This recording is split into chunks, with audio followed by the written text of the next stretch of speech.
എറണാകുളം അങ്കമാലിയിൽ ഒഴിഞ്ഞ കെട്ടിടത്തിനുള്ളിൽ യുവാവിന്റെ മൃതദേഹം കണ്ടെത്തി. മൃതദേഹത്തിന് ഏകദേശം 10 ദിവസത്തോളം പഴക്കം തോന്നിക്കുന്നുണ്ട്. ലിഡിയ ജേക്കബ് കൊച്ചിയിൽ നിന്ന് ചേരും. ലിഡിയ, എപ്പോഴാണ് ഈ മൃതദേഹം കണ്ടെത്തിയത്? ആരുടേതാണെന്ന് തിരിച്ചറിയാനായിട്ടുണ്ടോ?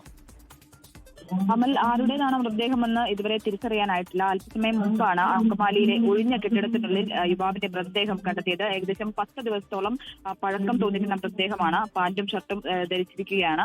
അത് അങ്കമാലി ഗ്രാൻഡ് ബാറിന് സമീപം ആളുകളൊന്നും ഇല്ലാത്ത ഒഴിഞ്ഞു കിടക്കുന്ന ഒരു കെട്ടിടമായിരുന്നു. അവിടെ ഇത്തരത്തിൽ നാട്ടുകാരാണ് ആദ്യം ഇങ്ങനെ ഒരു മൃതദേഹം ആദ്യം ശ്രദ്ധയിൽപ്പെട്ടത്.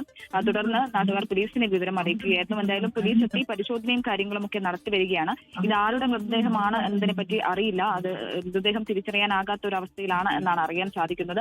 അതുപോലെ തന്നെ ഫോറൻസിക് സംഘം അടക്കം എത്തി അല്പസമയത്തിനുള്ളിൽ പരിശോധനയും കാര്യങ്ങളും ഒക്കെ നടത്തും. ശരി, അങ്കമാലിയിലാണ് ഒഴിഞ്ഞ കെട്ടിടത്തിനുള്ളിൽ യുവാവിന്റെ മൃതദേഹം കണ്ടെത്തിയിരിക്കുന്നത്. ആരുടേതാണെന്ന് തിരിച്ചറിയാനായിട്ടില്ല. പരിശോധനകൾ നടക്കുന്നുണ്ട്. ലിഡിയ ജേക്കബാണ് കൊച്ചിയിൽ നിന്ന് വിവരങ്ങൾ നൽകിയത്.